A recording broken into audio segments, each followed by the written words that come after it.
Greetings, YouTube. Bit of a technical update. I am filming this on the 21st of May.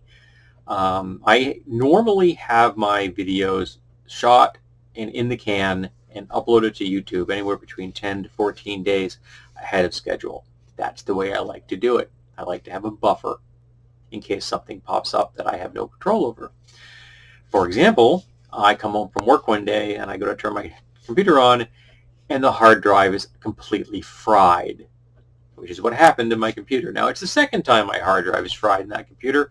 I wasn't about to throw more money at that computer, figuring everything else is going to fail, right? So I got rid of that computer. It's sitting on my porch. We're going to go have it sent out to get crushed.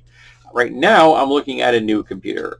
This is an HP Pavilion Desktop TP012256, if that means anything to anyone. 11th generation Intel Core i5, 12 gigabytes of SD RAM memory, 256 gigabytes solid state, the Intel UDH graphics 730, a DVD writer, of course, and then some audio junk that I'm not much of an audiophile. I mean, I don't even have speakers hooked to my computer.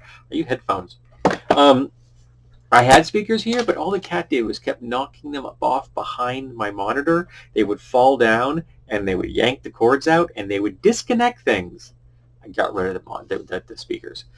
So this is going to be a system that's going to be faster, more it's updated.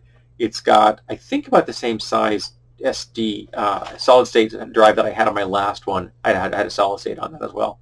But I don't ever use anything on the hard drive of the system other than the software to run the system. I keep all of my data on an external drive.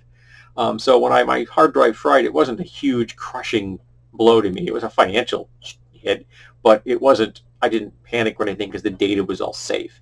The problem is that my Chromebook, which is what I used between the 11th and now, which is when the thing fried, I can't hook an external hard drive to it. It makes absolutely no sense. I mean, you can hook up something like this. You can hook up a thumb drive to the thing, not a problem. It'll recognize a thumb drive, but for some reason it will not recognize a external hard drive. And this is a known problem. It's not just me. That's not my particular Chromebook. I guess Chromebooks have this problem. There are ways of getting around it, but they're far more advanced than I am technically comfortable pulling off. It's in there having to change the parameters, and you're screwing with the code of the system in a way that I am never going to do, not ever. So from as far as I'm concerned, I can use something like this, but I can't use my nice Seagate, which is a terabyte. But so yeah, not too happy about losing the system, but I have a new system now. It's a little bit wider, I think, than the last one, which is slightly annoying. But other than that, it does what it does. The USB configuration is a little bit different. There are 4 ports in the back and 4 in the front. My last one had 4 in the front and 6 in the back.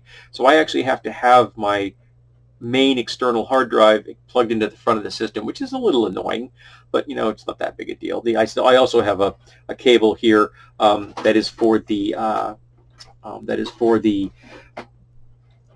camera, which is, here it is. Here's the camera. This is because I keep it plugged in because I use it fairly frequently. And other than that, I get my headphones plugged into this, and weirdly, I have to plug them into the back of the system. There's a port in the front, but you get no sound. I don't grasp that one, but I have an extension on them anyway, so it's not much of a burden. So I've worked around those things. But being this close to not having videos up ahead of time was not good for me. I went out last Sunday to get a new computer, and I found this one at Staples in Bedford, New Hampshire, but they didn't have any in stock. It was on sale for $550. I'm like, that's right in the ballpark. I was trying to aim at $500, $550, cool. And they didn't have any in Manchester. And so I'm like, okay, I'm going to go to Best Buy and see what they got. I go to Best Buy, and the closest they had to basically the same system as this, a different company, was like $630. I'm like, I'm not $550. Okay, I'll pay $550. $630. I'm not paying $630. So I went back to Staples and said, can you order me one? They said yes. So they ordered me one, and it came in, and my wife was nice enough to go pick it up for me, and found out they had it shipped to the wrong store. And one of their employees was nice enough to go get it and bring it to my store. And then Lara was able to go pick it up. And when she told the guy, she said, when you get it here, call me. Don't call my husband. You don't want to talk to my husband right now. And she was correct. I was not in a happy place. So I have a new system. I don't know if it's going to affect how the video is perceived by you. In my last system, I had 50% of the people were telling me that things were too loud, and 50% of the people were telling me things were too soft. And I didn't change any of the settings, so I could never figure out what was wrong, ever. So I'm hoping that this one sounds better to you folks. So please tell me if it does. I greatly appreciate that.